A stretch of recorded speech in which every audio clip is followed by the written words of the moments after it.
Les Spartiates abandonnaient-ils vraiment les bébés faibles? Un bébé en mauvaise santé n'a pas toujours eu le même statut.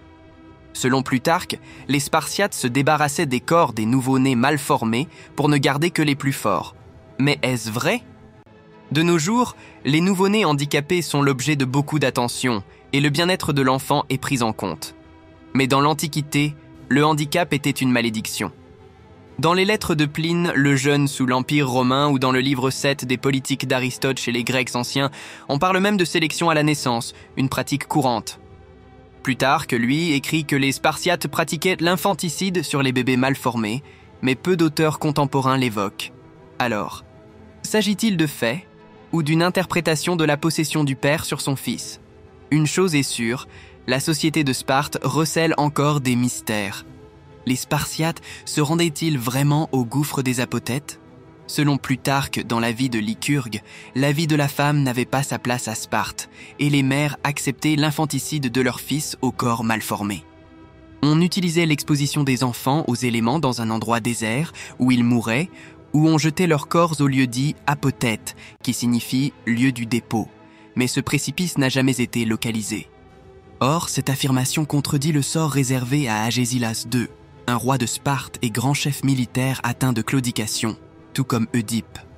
Une autre phrase de Plutarque reprise dans l'étude sur la propriété à Sparte de Fustel de Coulanges prête aussi à caution.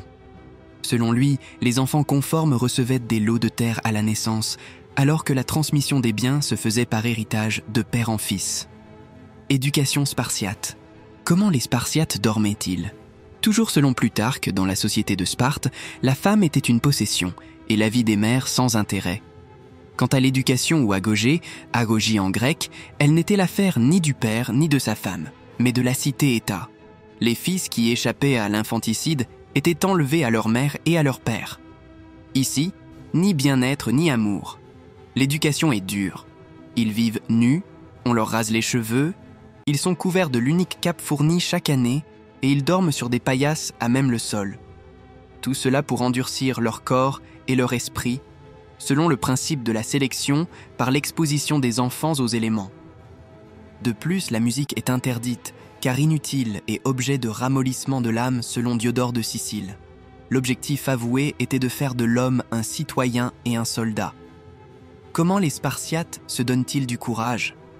Issus d'une sélection très dure, notamment par l'exposition des enfants aux éléments et par l'exercice quotidien, les fils sont élevés dans le but de devenir des soldats courageux et forts, comme leur père. Leur formation, prise en charge par l'État, a pour vocation de créer une société d'hommes forts et braves, aptes à affronter le danger pour protéger la patrie. Les soldats de Sparte étaient les mieux entraînés de tous les Grecs. Ils ne fuyaient jamais le combat et avaient pour devise « vaincre ou mourir ». D'ailleurs, les armées spartiates de l'Antiquité avaient la réputation d'être invincibles sur le champ de bataille.